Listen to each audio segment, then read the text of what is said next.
All right. Congratulations for making it to week 2. And this is such an exciting training.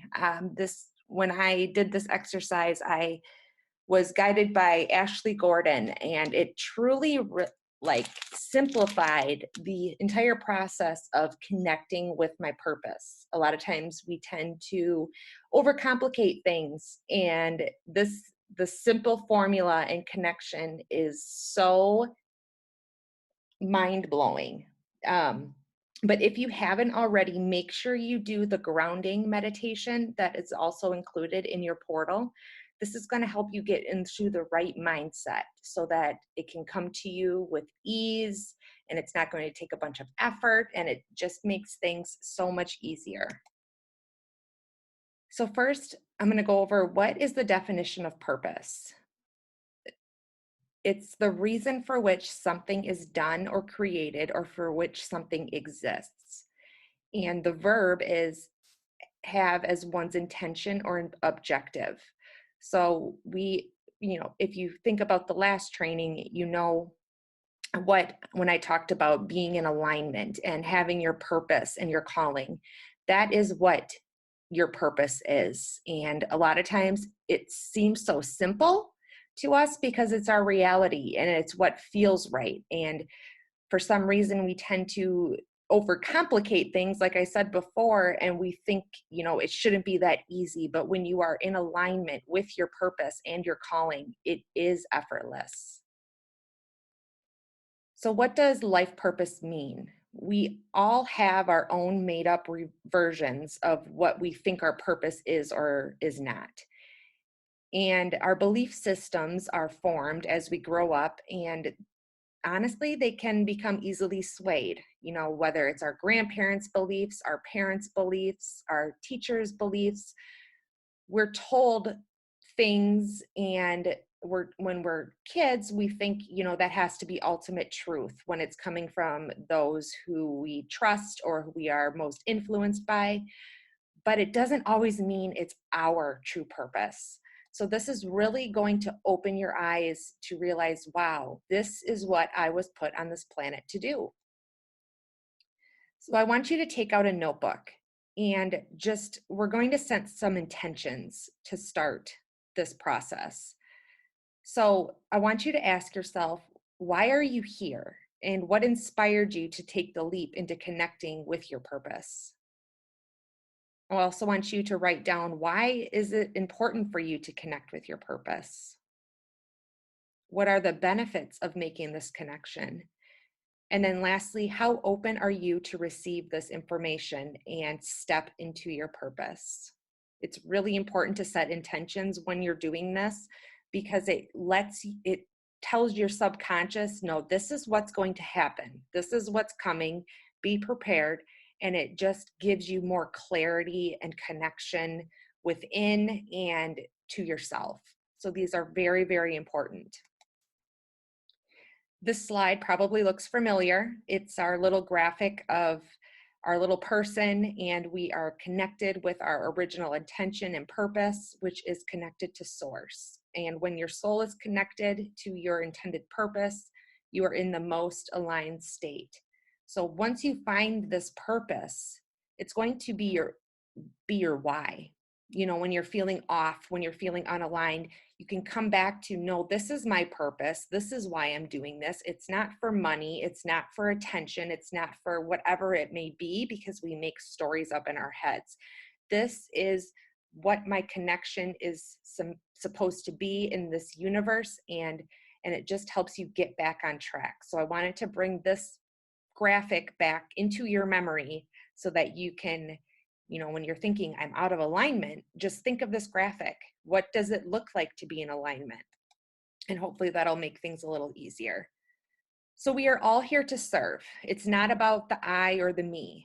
We have compassion for people. We want to help people. We want to connect with people.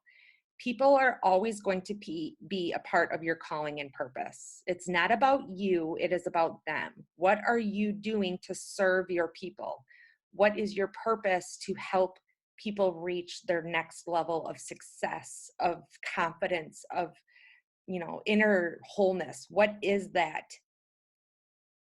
you were put on this planet to do? And I just really wanted to point this out because a lot of times we'll show up in our business and we focus on ourselves. It's just natural as human. But it's not about us. It's about the people that we are set out to serve, who we are set out to help and connect with and have compassion for. And remember, you are also considered in the term people. It is about you, and you need to have your best judgment and alignment as well. But when you're set out in your business and maybe you're putting out an offer, come from a place of service. You are the master at what your purpose is. You have already mastered it. It is natural to you. So now what you are doing is you are showing up to help others feel and get to the place where you are. Now I want you to center yourself and just close your eyes. Make sure you've done the meditation by this point, okay? So if you need to pause this, go ahead and pause it. Go back and do the meditation and do this exercise once you are grounded and fully centered. But think about a time that you've considered to be one of the most exciting moments in your life. Just go back to that time when you felt alive, when you were lit up, inspired, and experiencing pure joy. And I want you to just sit in that. Allow yourself to relive that moment. And then once you have it, get out your journal again and write, what was the memory? Connect to what you felt in that moment, what you knew to be true. And get very, very, very detailed. The more detailed you are, the better it is. Describe who was there. What did you physically feel in that moment?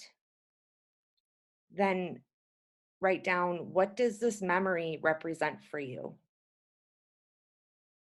And then lastly, what is the core emotions or feelings of this particular memory? And write down all of these words. There aren't too many words that you can write down. Just get super specific and detailed and put it all into your journal. And I want to share with you my memory that I did, or I came up with when I did this exercise. And it was the moment that I realized that my darkest memories or events in my life were the key to how I was going to make the biggest impact. I just remember feeling whole and like I had finally, woken up. I knew that there was so many women who were hiding from or avoiding these moments in their lives. And instead of hiding and avoiding them, I want them to know how to embrace them, how to embrace these feelings and feel alive again. It happened when I was journaling after doing a shadow work meditation, and I remember feeling tingles and goosebumps everywhere in my body. It just felt right. Like I had this thought come up and it was like, duh, of course that's it. And then I mentioned the emotions that I felt. I felt connected, expansive, grateful, powerful. I felt whole and awake and excited. This is what I want you to do with when you're thinking about your memory. Break it down and answer the questions that were on the previous slide. And you're going to have something similar to this. Then from there, you're going to create your purpose. And your purpose is going to start with, my purpose is helping. In my case, it's women. Then you're going to pick out a verb: experience, feel, rediscover, express, restore, realize, recognize, love, know, remember, etc. Think of a verb. What do you do? What do you help women? What do you help people do? And then go to your core emotions that you felt in that memory that we just described and pick out an emotion that sticks out to you. And this is the simple formula of your purpose. So my purpose is helping women rediscover inner wholeness. And when I said this out loud for the first time, it gave me goosebumps. It was so simple, and I was totally overcomplicating everything about it. And this is what it is. Through and through, black and white, I help women rediscover what it feels like to be whole within themselves. And that can be in a variety of different ways. So just really connect with that emotion, and it'll feel right. And it may take a couple times. So now it's your turn. Take your time. Use the group for support and share with us. If you're struggling, share your struggles with us. Use the group to kind of brainstorm or brain dump the things that come up for you, and together we can, really help you hone in and ask you the questions to get to your true purpose. Now, I just want to mention that this is super important, and something that I kind of wish I would have realized much earlier on in my journey. But as a coach, it's not your job to fix anyone. The answers are already within your client, and it is only your job to help guide them to find that answer. So the core principles to guide your clients to that transformation is always come from a miracle consciousness. Anything is possible, and you want to see that potential within them from the very start. If you don't believe in your client, they're not going to believe in themselves. And that is the first, the most important thing of being a coach, is you want your client to believe in themselves. Also, co-create with the universe. Detach from your client's outcome, because it's not your job to fix them. Remember to stay grounded in the present moment and connect with your client, and just be that anchor for them. Be the anchor that brings them back. If they're going off track, ask them the questions to bring them back to the present moment, because a lot of times we try to run away from whatever feeling we may be experiencing, and it's scary and it's unknown. And so be that anchor for your clients, and create a container for transformation. Just hold space for whatever is possible. There's no timeline, there's no how, there's no, specific thing to do. Just hold that space for them to experience the transformation that is going to change their life. And that is the end of this training. Again, make sure you're using the group to problem solve, to strategize, whatever you need. If you're struggling, let us know so we can help you. And I want to thank you